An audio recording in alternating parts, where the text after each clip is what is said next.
For more on this story, we can bring in Eduardo Rios, director of Gnosis Advisory, a member of the Sciences Po Political Observatory of Latin America and the Caribbean. Thank you so much for being with us today. So, as we've been discussing, U.S. President Trump on social media says these strikes were carried out by the U.S. They were successful, and they have President Maduro in custody. This is a rather significant escalation of what's been happening, if this is all true. Is this now an opportunity in Venezuela for the opposition? Thank you very much for that question. So, first of all, this is the most significant political event in Venezuela in at least the last 12 years, if not the last 20. In the morning, the U.S. attacked military targets and then took Maduro away. So now that means two things, and we need to evaluate two scenarios. First of all, how does the pro-Maduro or pro-Chavez camp react, and how does the opposition, on what space does that leave to the opposition? So right now, the reaction from the pro-Maduro camp has been very muted. That will change in the next few hours, but there is not a clear successor to Maduro, and there is a real risk of division within the pro-Chavez camp. There is very little, it's early in the morning, popular reaction to this, either for or against. So that means that the government has not pushed its troops or its followers to go outside, to go on the streets and fight this. That might change. So right now we are very much beholden to what is going to happen on the Chavez side. Now, on the opposition side, what could happen is if and when there is a crumbling of the current power that Maria Corina takes over, if the current power stays there, then we don't know. This is a very fluid situation. I wouldn't say that this changes the political dynamic in a way that it hasn't been changed in the past 25 years. This, however, does not give clarity, just gives fluidity. What is going to happen next, nobody knows, and I think that's very important to point that out at this second. Eduardo, thank you. I do want you to stay with us. We're going to head now to Caracas and bring in a journalist that we've been speaking with there, Noris Argotte Sodo. Noris, thank you for being back on the program with us. So as you just heard there, Eduardo was saying this is the most significant development in 25 years, possibly. So since we last spoke, has there been any fresh reaction to what's happening? Because, as we both mentioned, very fluid situation.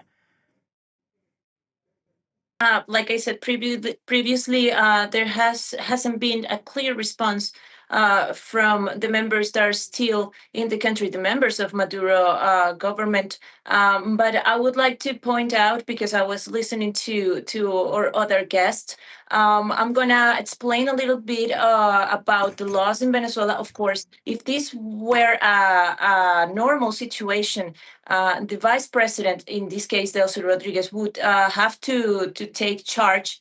And if she was unable to do so, then it would be the responsibility of the president of the National Assembly, which is his brother, to take the power. But since we have a political void since the elections of 2024, this is making the situation even harder to assimilate and to read, to know what's going to happen.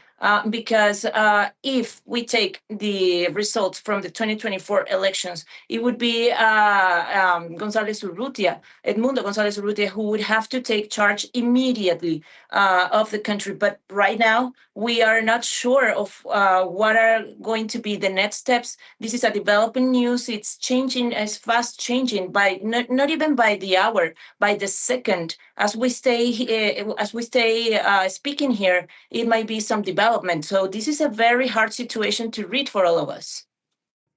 Thank you, Noris. Stay with us. I'm going to bring back in Eduardo Rios. So, Eduardo, you heard there from our correspondent in Caracas who's like, we don't know what's happening. I mean, if we follow the rules that were set at the 2024 election as to who's going to be in power. We've also just gotten some news alert in where Venezuela is demanding proof of life for President Maduro and his wife. So, what are your thoughts? Who steps in and leads at this point? First of all, yes to all that your opponent said, and to add to that, I think that this is a situation that is extra constitutional, to say the least. So what is going to happen next is more political and force-based rather than only constitutional. But she is right in what she said, by the way. I just want to say yes, and I have the same information as you. So the first, constitutionally speaking, the first person who could take over just said, no, I don't want to take over. I just want to be sure that he's out of the power, or if he's alive at all. So we are in a situation where a few minutes before the announcement by Trump, Padrino Lopez released, which is the most important military figure in the country, let's put it that way, released a video, a pre-recorded video, where he said something that then was changed, that was contradicted, by Trump. So it is a fluid situation, and what is going to happen next really depends. And I'm going to go back to what I just said: how united Chavismo is after this. And right now, I don't see any inkling or any consensus around any figure rising up. Second, how based on that level of unity, and does the state crumble or not? Does the military crumble or not? Does the Chavista people follow or not? Based on all of that, then we will be able to see who takes over the power if that happens. But I think that right now what we need to be focused on is which is what are the declarations from the Chavista government. And right now nobody's taking over in a situation where clearly Maduro has been taken by the U.S. government, dead or alive, by the way, according to, if we take Delcy's point of view seriously. So yeah, I think this is a very interesting situation. Eduardo, I just want to follow up with that, since we're not sure who actually could step into power, or no one's taking power at this moment because it's fluid and people are unsure. Are we at a dangerous moment? Because, yes. Power vacuum creates, in some situations, chaos. So that's what I'm saying. So this is the most consequential moment of political change in the past 12 years, if not 20 years. That does mean that right now we are in a situation where everything can happen, and something can happen with more certainty than others. Chaos can happen. A very easy transition can happen. Those two things are on the extremes. If any of those happens, it can happen, but they are on the extremes. What is more likely to happen right now is that there's going to be either consensus figure from Chavismo mounting some sort of fight. Excuse me there, Eduardo. We've just got some news coming in. The U.S. State Department is saying that Maduro will finally face justice for his crimes. This is a new dawn for Venezuela. If he would be tried in court, who would try him? There would be something around drugs. So there's evidence that some of the military in Venezuela has been doing smuggling of all sorts. So if you want to try him for drugs in the U.S. courts, you can try him for that. That's on the one hand. On the other hand, there are clear violations of human rights in Venezuela. So you could also try him for that. I don't know in the U.S., but you could put him in the right court for that. So there are ways in which if you wanted to try Maduro legally, you could. That's another question. The practical question is that how they try Maduro will have an implication on this first point, which is there a consensus figure in Chavismo, or are Chavismo going to divide, crumble, and then something else comes quickly? So right now we are consensus figure. There are two scenarios possible here. There's a consensus figure that comes. That means a negotiated exit, or there is a crumbling of the government, and that then again is another scenario which might lead to chaos. Those are the two things that you need to think of. The rest is going to be very fluid, and there's going to be a lot of things popping up by the second. But I think that if you keep in mind those two things, consensus versus crumbling. In consensus, there's a negotiation. In crumbling, it can be chaos, or there can be a very fast power grab, if you have to call it, to use that term, but that's not the best term, of the opposition. But I think if you think in those terms, that helps clarify the situation, but this is a very, very, very fluid situation. Eduardo, thank you. We're going to head back to Caracas and speak again to Noris there, our journalist who's been reporting for us following the story. So, Noris, I want to put the same question to you. We've just heard that the U.S. Deputy Secretary of State is saying that Maduro will face justice finally for his crimes, a new dawn for Venezuela. What is the reaction?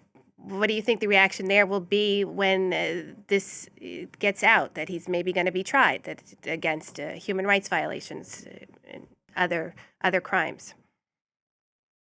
Well, for now, the people, the citizens, are very much afraid to go out on the street. Nobody has been out on the street at these hours. They are waiting for the news. My phone has been heating up because they are trying to get as much information as they can and the latest developments. But of course, it could be some disruption in the coming hours. I agree fully with what Eduardo said. It could be either way, or fully disruption or full control from the members of the government that are still here in the country. The other thing is that you ask who could take the power. If the opposition is to take the power, let's remember that both leaders are outside the country currently. Maria Corina is outside, and Edmundo Gonzalez is abroad as well in Spain. So it would be how fast they can get into the country. But we need to be very conservative, because we don't want to give wrong information to the people or keep their hopes up. There are still many ways in which the other members of the government could seize power without any other authority, right? They could sworn in the vice president, which we haven't heard of, or it could be a void of power in the country. So this is very, very changing, very newsy at the moment, and very confusing for all Venezuelans. Now, Noris, I want to go back and put that question to you regarding the opposition. You just mentioned there that the leaders are outside of the country, so they're not currently available to step right in. But as a power vacuum continues, again, is this an opportunity for them at least to begin planning, to look ahead, to see if there is a path for them to come back to Venezuela and become part of the government? Definitely. This is the time where they need to figure out, and they need to plan very carefully what they're going to do, because I don't think they will have another opportunity like this. This is like the most momentous episode in 12 years for our country and for the opposition. I don't think that there has ever been a more important moment in our late history, in our current history, where the opposition might really, really have an opening here. Thank you, Noris, for keeping us updated with all the developments that are happening there in Caracas. We're going to head back and bring Eduardo Rios back in. Eduardo, thank you for staying with us. So I want to talk a little bit about the impact sort of regionally. Now, Venezuela has Iran and Russia as allies. They've both reacted to this news, condemning the United States. So is there a risk here with the actions today from the U.S. that we're going to get into a bigger conflict and draw in Venezuela's allies? So, good question. I want to be extremely careful here. I don't think that we are on a Cuban Missile Crisis situation. That's the first thing. I think this falls more under a 19th century, the U.S. owns Latin America doctrine type of thing. Okay, so that's the first thing. Second, point is, so far, the defense system that was sold by the Russian government, the air defense system that was sold by the Russian government, did not injure, did not bring down any of the helicopters going into Caracas. So if the arms they have in place do not work, it's very unlikely they're going to bring more arms to Venezuela. When they took the oil boat that was going to China, China made a strong declaration but didn't follow up with actions. So I think that if things stay the way they have, this shouldn't have, this should not go beyond the Venezuelan scenario. It will have a series of implications later on. For instance, if this goes to the UN Security Council and they vote against, if this takes longer, if the U.S. House of Representatives votes against the war, there's a series of implications on an armed invasion that come after, and then there could be repercussions. But if there's gonna create an armed repercussions by powers like Iran, China, Russia. This, at the moment, based on what has happened before, seems unlikely. Now, this is the only thing I can say. I can't be definitive. I'm just reading the tea leaves based on what has happened in the past week. Now, Eduardo, I just want to follow up because, again, we've just got some news in. Colombia has announced it's sending troops to the border. So are we, concerned that there could be a spill over to Venezuela's neighbors? Okay, great point. So why are they sending troops to the border? That would be more just in case Trump wants to do something with the troops that he already has in the Caribbean just to show strength. I don't think that there's going to be an invasion from Colombia. That would be very unlikely. If there was, that would be the biggest, the most momentous political change in Latin America in the last 100 years. So that this is perhaps it can happen, but that would be other territory. So I think that right now, troops are being sent to the border to manage any migratory issues, or to manage any potential sublevations that could come from armed forces, more or less linked to narco traffic, like the FARC, the new FARC. So, like this is me speculating, by the way. It must be very clear there. But I would be, if Colombia did. If this involved an armed conflict with Colombia, this would be a completely different scenario. It seems highly unlikely, but then again, this is so fluid that who knows. But it seems highly unlikely. Eduardo, thank you. Stay with us. We'll head back to Caracas, bring Noris back in. So, Noris, there you heard we were talking about the fact that Colombia has announced it is sending troops to the border. So do you think, there's a need for concern regarding those actions? I will have to agree with Eduardo on this. I don't think we need to be worried about Colombian military forces invading Venezuela or trespassing the border. I only think that they are trying to protect themselves from anything coming or developing from Venezuela. And also, let's remember that Nicolas Maduro also threatened Petro in the past month. So he basically said, "Hey, you're next." I think that they are trying to protect their own territory if this is the case, or if the U.S. decides to make like a combo, like a 2-for-1 in this situation, right? But I don't think it's going to be anything in harm's way for Venezuelans. Okay, thank you, Noris, for keeping us updated. I'll head back to Eduardo for one final question.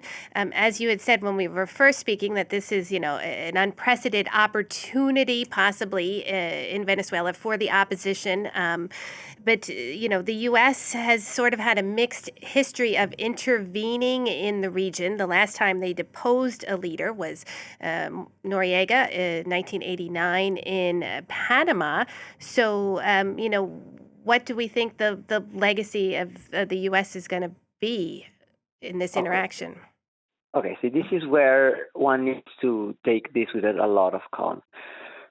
Yes, Noriega, there was Grenada, and then before that was a big silence, and there were some interventions, but the last one was Guatemala in the 50s. Okay, so there is a history of the U.S. intervening in Latin America to bad effects in some cases, and some stabilization in others, right? And so right now, what the U.S. past interventions in Latin America have been, don't presuppose what this one will be. That's very important.